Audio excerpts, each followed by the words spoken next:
Hello, bachcho. Let's read the question. The question basically has two parts. The past part one says, draw a neat and labeled diagram of the apparatus used to separate components of blue-black ink. Name the process and state the principle involved. तो guys इस part में पूछा गया है कि हमें एक NEET और लेबल डायग्राम बनानी है उस apparatus की जो ब्लू ब्लैक इंक के कंपोनेंट्स को सेपरेट करने में यूज होता है। हमें इस प्रोसेस का नाम भी बताना है और उसमें जो प्रिंसिपल इन्वॉल्व है वो भी हमें बताना है। Next is identify the physical and chemical change from the following. A is the burning of magnesium in air. B is tarnishing of silver spoon. C is sublimation of iodine and D is electrolysis of water. तो part two में पूछा गया है कि जो हमें change the गई है इन्हें हमें आइडेंटिफाई करना है as physical and chemical change. तो let's see the first part of the question first. ठीक है, तो द की कॉन्सेप्ट जो यहाँ पे है गाइस, बेसिकली हम यहाँ पे जो प्रोसेस यूज करेंगे that will be the mean जो मेथड यहाँ यूज करेंगे that is basically the paper chromatography. तो क्रोमेटोग्राफी एक ऐसा टेक्निक है जिसमें बहुत सारी सब टेक्निक्स हैं, अलग अलग मेथडोलॉजी उनमें है और we use to separate it almost any kind of mixture can be separated with it. ठीक है, तो यहाँ जो ब्लू ब्लैक इंक का जो सिचुएशन हमको दी गई है, जो मिक्सचर हमको दिया गया है, इसके कंपोनेंट्स को भी हम पेपर क्रोमेटोग्राफी में से ही सेपरेट कर सकते हैं। वह जो इंक होता है, इंक जो होती है बेसिकली, तो ink is basically the mixture of dyes. ठीक है, इसमें कई सारे अलग अलग डाइज होते हैं कलर्स के। सो इसमें जो कंपोनेंट्स सब होंगे दे आर कलर्ड कंपोनेंट्स, चाहे ब्लू इंक ले ले ब्लैक इंक ले ले, इसके बेसिकली डाइज होते हैं। और ये इंक जो होती है it is an aqueous solution, means ये डिसॉल्व होता है वाटर के अंदर। तो what will first do, ink हम लेंगे, इंक को फर्स्ट हम क्या करेंगे, इवेपोरेट करेंगे। जो इसके अंदर वाटर होगा उसको इवेपोरेट करेंगे। Okay, evaporate the water. तो पहले यहाँ पे हम इवेपोरेशन का यूज करेंगे, फिर जो हमारे पास सैंपल बचेगा that will be basically the ink. Okay, अब इस इंक को हम क्या, इसके कंपोनेंट्स को हम कैसे सेपरेट करेंगे, पेपर क्रोमेटोग्राफी। और पेपर क्रोमेटोग्राफी में हम क्या लेते हैं, we take a paper, piece of paper. Okay, ये सिंपल हम फिल्टर पेपर ले सकते हैं। ठीक है, so this is nothing but let's label this is the uh, we can say strip of filter paper। ठीक है, इस क्रोमेटोग्राफी में, पेपर क्रोमेटोग्राफी में इसी पेपर को हम यूज करते हैं। ठीक है, then what we do, we draw a line near the bottom, almost 1 centimetre की जो है डिफरेंस हम रखते हैं फ्रॉम दिस एज, और एक लाइन हम ड्रॉ यहाँ पे करते हैं इस तरह की। ठीक है, सो इस लाइन को हम लाइन, ठीक है, कैन बी ड्रॉन पेंसिल से, ये लाइन यहाँ पे डालते हैं। Okay, then we have the sample, जो हमारे पास इंक है उसका सैंपल हम लेते हैं, उसका डॉट हम एक कैपिलरी से हम उठा के उसका dot in the centre of this line पे हम एक इंक इसमें ड्रॉ मींस सपोर्ट करते हैं। ठीक है, this is the spot of ink, जिसके कंपोनेंट्स हमें सेपरेट करने। ठीक है, then what we do, we take a glass jar इस तरह का, और उसमें एक सॉल्वेंट हम लेते हैं। सॉल्वेंट हम लेते हैं, यूजुअली वाटर हो सकता है, या इसमें हम अलग अलग तरह के सॉल्वेंट्स को ट्राई कर सकते हैं। ठीक है, और ये जो पेपर, फिल्टर पेपर हमने यहाँ तैयार किया था, इसको हम इंसर्ट करेंगे इसके अंदर इस तरह से कि इसका थोड़ा सा एज जो है, थोड़ा सा एज यहाँ सॉल्वेंट के अंदर टिप रहे, as we have seen shown like this. ठीक है, तो अंदर वाला जो है सिस्टम है, ये सारा ये पेपर सेम ही है जो हमने यहाँ दिखाया था, और इसको हम हैंग करते हैं विद हेल्प ऑफ दिस गिलास रॉड, या कोई और सपोर्ट हो, विद हेल्प ऑफ गिलास रॉड सपोर्ट, इसको हैंग करते हैं एंड इसको हम सिटल रखते हैं कुछ देर के लिए, ताकि ये सॉल्वेंट जो है यहाँ से रन हो जाए। सॉल्वेंट रन्स ठीक है, कैपिलरी एक्शन से यहाँ सॉल्वेंट जो है इस पेपर के अंदर ऊपर की तरफ चलता है। ठीक है, अब इस इंक में जो कई सारे कंपोनेंट्स होते हैं उनकी उनकी जो यहाँ पे एफिनिटी होती है विद दिस पेपर और विद सॉल्वेंट वो डिफरेंट होती है। तो ऑन दैट बेसिस अलग अलग तरह के कंपोनेंट्स यहाँ से सेपरेट होने लगते हैं अलग अलग लेवल पे।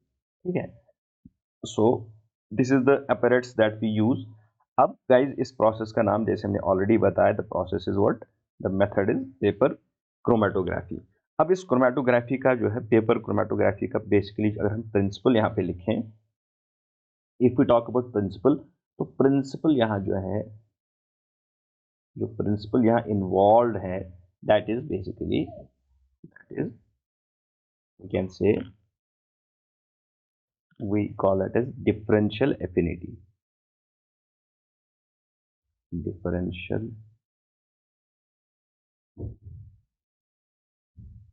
affinity। ओके, तो ये प्रिंसिपल इन्वॉल्व है। तो डिफरेंशियल एफिनिटी क्या है? देखो, हम यहाँ पे हमारे पास एक एक फेज, यहाँ दो फेजेस हैं। एक तो सॉल्वेंट फेज है जिसे हम क्रोमेटोग्राफी की लैंग्वेज में मोबाइल फेज कहते हैं, मोबाइल फेज। और एक सॉलिड फेज है जो यहाँ पेपर है। तो this is the, this paper जो हम फिल्टर पेपर यहाँ पे यूज करें, this is the stationary phase, stationary phase. अब सॉल्वेंट जो है, इस इंक के अंदर जो कंपोनेंट्स होंगे वो डिफरेंटली सॉल्युबल होंगे, उनकी सॉल्युबिलिटी अलग अलग होगी इस सॉल्वेंट के अंदर। क्लियर? एक तो ये प्रॉपर्टी सॉल्युबिलिटी यहाँ यूज होती है, और दूसरी प्रॉपर्टी जो यहाँ यूज होगी that is the adsorption, that is the adhesion of. और जो यहाँ पे ये जो पार्टिकल्स होंगे इस कंपोनेंट्स के, वो इस पे जो फिक्स होंगे, उनकी फिक्सिंग कैपेसिटी, उसको हम यहाँ पे we call that as a solubility। तो दो प्रॉपर्टीज डिफरेंशियल एफिनिटी में यूज होती हैं। One is the solubility, solubility of components in the mobile phase, और दूसरी है adsorption, adsorption, adsorption of the particles to the stationary phase। तो ये एफिनिटीज जो है we call this is differential affinity. अब जिसकी जितनी सॉलिबिलिटी होगी वो ज़्यादा राइज करेगा, जिसकी कम सॉलिबिलिटी होगी वो कम राइज करेगा। जिसकी जितनी एड्सॉर्प्शन ज़्यादा होगी with this paper chromate, with this stationary phase, तो वो क्या करेगा, वो कम राइज करेगा। और जिसकी जिसकी कम एडहेशन हो, एड्सॉर्प्शन होगी, वो ज़्यादा राइज करेगा। सो this is basically the principle of differential affinity is involved in this particular process, कि अलग अलग सॉल्वेंट्स की, अलग अलग कंपोनेंट्स की अलग अलग एड्सॉर्ब मींस एड्सॉर्प्शन है to the stationary phase, and अलग अलग कंपोनेंट्स की सॉलिबिलिटी अलग होती है at the to the mobile phase. तो उसी हिसाब से, उसी के अकॉर्डिंग यहाँ पे सेपरेशन होती है अलग अलग लेवल्स पे कंपोनेंट्स की। ठीक है, तो फिर using this particular property separation करके हम we analyse the components that have been separated। Clear? So this is the first part of the question। Now coming to the second part। तो दूसरे पार्ट में हमसे पूछा गया कि ये जो प्रोसेसेस यहाँ पे हैं, इन प्रोसेसेस में कौन सी फिजिकल प्रोसेस है, मींस फिजिकल चेंज है, कौन सी केमिकल चेंज है। तो first is burning of magnesium in air, this is the part second. उसका पहला कि बर्निंग ऑफ मैग्नीशियम। तो जब हम देखें बर्निंग ऑफ मैग्नीशियम में, सबसे पहले ये बर्निंग है, burning of magnesium, burning of magnesium in air, air की प्रेजेंस में मैग्नीशियम बर्न होता है। तो इस बर्निंग जो है बेसिकली दिस इज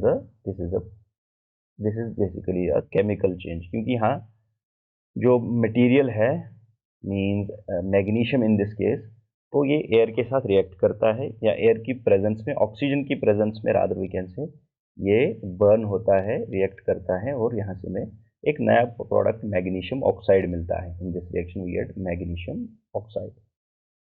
तो ऑब्वियसली एक केमिकल चेंज है। So we can write that this is the chemical change. Clear?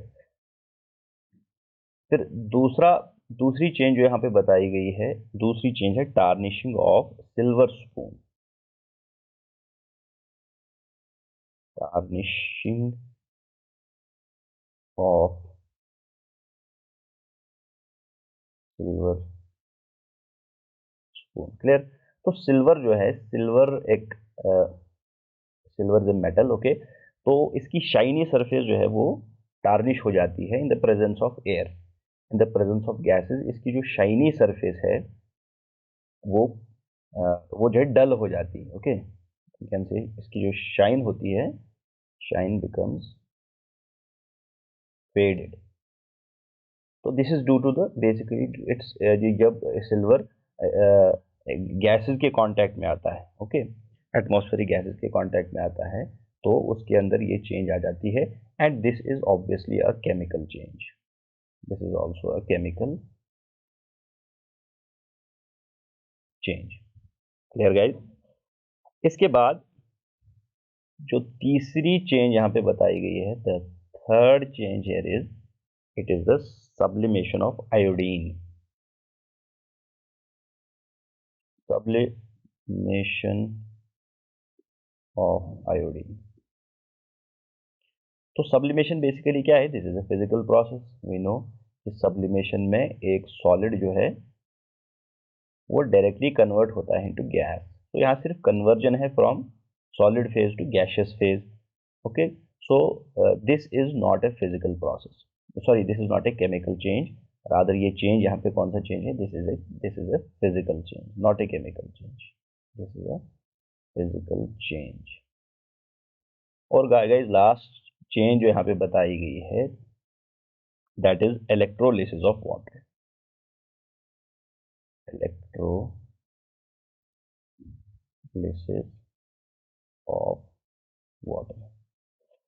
तो बच्चों यहाँ पे इलेक्ट्रोलिसिस में क्या होता है? इलेक्ट्रोलिसिस में एक इलेक्ट्रिक करंट के माध्यम से हम वाटर के मॉलिक्यूल को ब्रेक करते हैं into into hydrogen and oxygen, ठीक है। तो रिएक्टेंट H2O होता है, H2O से हमें दो गैसेज यहाँ मिलते हैं, हाइड्रोजन एंड ऑक्सीजन मिलता है, क्लियर। और that is by passing the electricity. Electrolytic cell होती है जिसमें हम ये रिएक्शन करते हैं। तो basically this is also a chemical change, chemical change. Clear guys? Hope you understood it well. Best of luck.